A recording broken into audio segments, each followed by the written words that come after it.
सभी का स्वागत है आज के इस खास एनालिसिस में।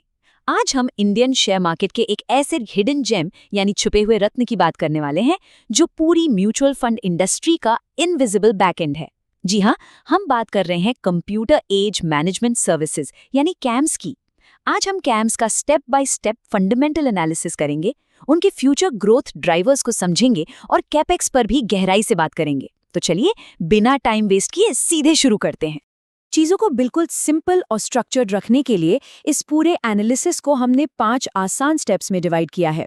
सबसे पहले बिजनेस मॉडल और मार्केट शेयर, फिर Q4 के फाइनेंशियल रिजल्ट्स, उसके बाद कैपेक्स और कैपिटल एफिशिएंसी, चौथे नंबर पर फ्यूचर ग्रोथ के ड्राइवर्स और आखिर में कंपेटिटर्स और वैल्यूएशन चेक।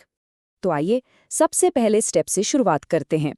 यह समझना बहुत ज़रूरी है कि आखिर कैम्स का मेन बिजनेस क्या है और मार्केट में इनका मोट यानी कॉम्पिटिटिव एडवांटेज कितना मजबूत है। असल में कैम्स एक RTA है यानी रजिस्ट्रार एंड ट्रांसफर एजेंट। अब इसे एक सिंपल से एग्जाम्पल से समझते हैं।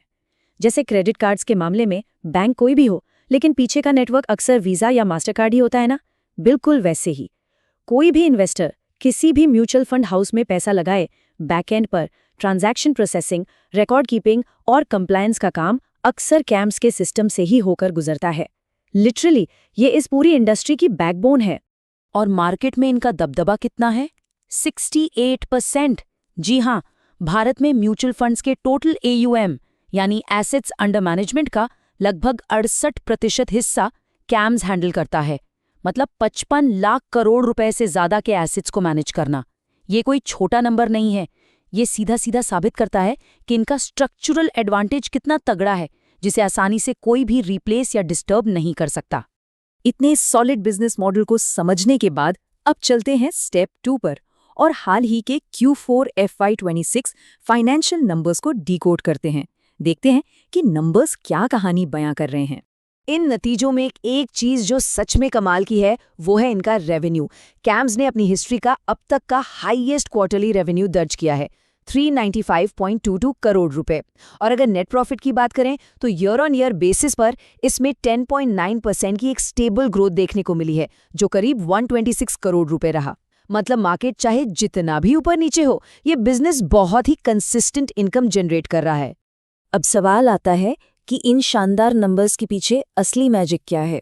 इसका सबसे बड़ा ड्राइवर है हम सबकी फेवरेट SIP। नए SIP रजिस्ट्रेशन में सीधा 46% का भारी जंप आया है। ये आंकड़ा 1.26 करोड़ तक पहुंच गया है। देखिए, SIP एक तरह के सब्सक्रिप्शन मॉडल की तरह काम करता है। हर महीने एक नया ट्रांजैक्शन, और इसी लगातार बढ़ती वॉल्यूम की वजह से कंपनी का EBITDA 183.66 करोड़ रुपए के रिकॉर्ड लेवल पे पहुंच गया। ऑपरेटिंग मार्जिन देखिए 46.5%। और हाँ, इन्वेस्टर्स के लिए 4 रुपए प्रति शेयर के डिविडेंड की भी घोषणा की गई है।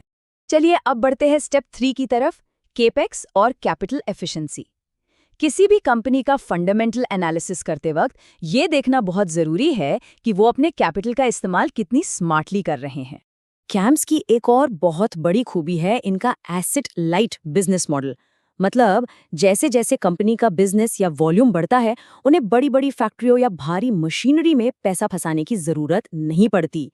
केपेक्स यानी कैपिटल एक्सपेंडिचर बहुत ही कम है, और इसी मिनिमल केपेक्स की वजह से ये एक बिल्कुल जीरो डेट कंपनी है। इनका net debt to equity ratio -0.61 है, जिसका सीधा सा मतलब है कि कंपनी के पास उधार से ज्यादा तो कैश रिजर्व पड़ा हुआ है। और इस लो कैपेक्स मॉडल का जो सबसे बेहतरीन रिजल्ट निकल कर आता है वो है ये mind blowing number, return on capital employed यानी ROCE 119.87%। फाइनेंशियल सेक्टर में किसी भी कंपनी के लिए इस लेवल का ROCE जनरेट करना सच में एक्स्ट्रॉर्डिनरी है। ये इस बात का परफेक्ट प्रूफ है कि बिजनेस में लगाया गया हर एक सिंगल रुपया छप्पड़ फाड़ के प्रॉफिटेबिलिटी वापस ला रहा है। इतने शानदार रिटर्न्स देखने के बाद अब चौथे स्टेप पर आते हैं। पास तो अच्छा है, लेकिन फ्यूचर में इस कंपनी की ग्रोथ कहाँ से आएगी? आइए फ्यूचर ग्रोथ ड्राइवर्स को एनालाइज करते हैं।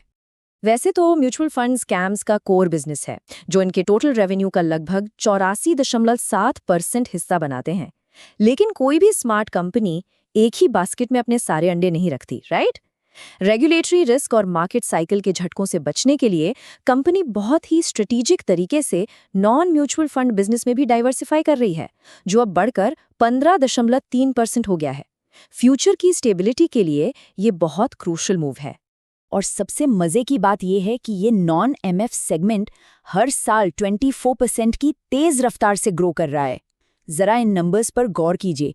कैम्स केआरए जो केवाईसी सर्विसेज देता है, उसमें 28% की ग्रोथ है। कैम्स ऑल्टरनेटिव्स जो ऑल्टरनेटिव इन्वेस्टमेंट फंड्स को हैंडल करता है, वो 25.4% से बढ़ रहा है। इसके अलावा कैम्सपे का पेमेंट सोल्यूशन और अकाउंट एग्रीगेटर से लेकर इंश्योरेंस रिपोजिटरी जैसी डिजिटल चीजें बहुत तेजी से एक्सपैंड हो रही हैं।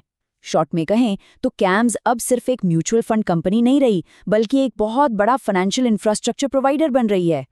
चलिए अब आ जाते हैं अपने आखिरी और सबसे इम्पॉर्टेंट स्टेप पर, कॉम्पिटिटर्स और वैल्यूएशन चेक। क्योंकि देखिए, एक शानदार कंपनी ढूंढ लेना ही काफी नहीं है। असल बात तो ये है कि हम उसके लिए क्या कीमत चुका रहे हैं। इंडिया के आरटीए स्पेस में एक तरह की ड्यूओपॉली है, मतलब सिर्फ दो ही मेन प्लेयर्स का राज है, कैम्स और केफिन टेक्नोलॉजीज।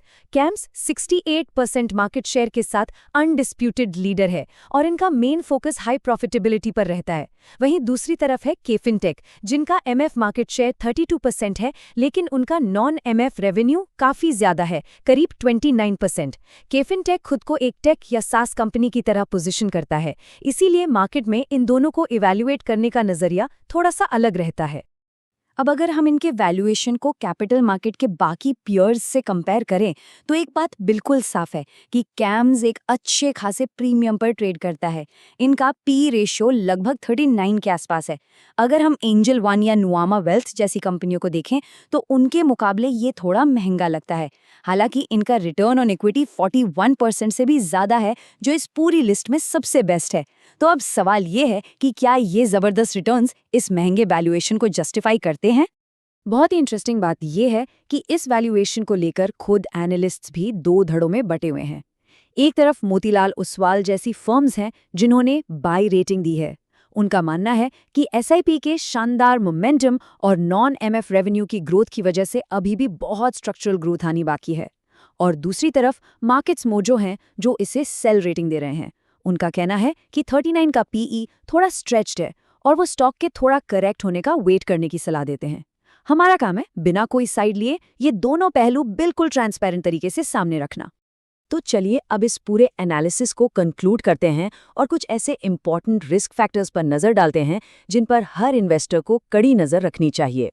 देखिए, भले ही कैम्स के पास 119% का आरओसीई और एक जीरो डेट बैलेंस शीट हो, लेकिन मार्केट में रिस्क तो हमेशा होता है। यहाँ सबसे बड़ा रिस्क है रेगुलेटरी रिस्क। अगर सेबी कभी भी टोटल एक्सपेंस रेशो यानी टीईआर के नियमों में कोई बदलाव कर दे, तो उसका सीधा डेंट कंपनी की प्रॉफिटेबिलिटी पर पड़ सकता है। दूसरा, इनका बिजनेस पूरी तरह से मार्केट के मूड और म्यूचुअल फंड में आने वाले पैसे पर टिका है।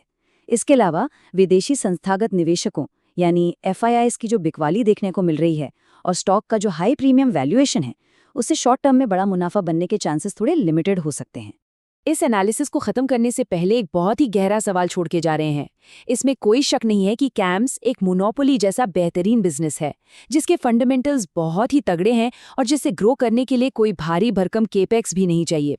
लेकिन क्वालिटी इन्वेस्टिंग का सबसे बड़ा डिलेमा अक्सर यही होता है कि क्या एक टॉप क्लास बिजनेस के लिए आज इतनी प्रीमियम कीमत चुकाना सेंस बनाता है?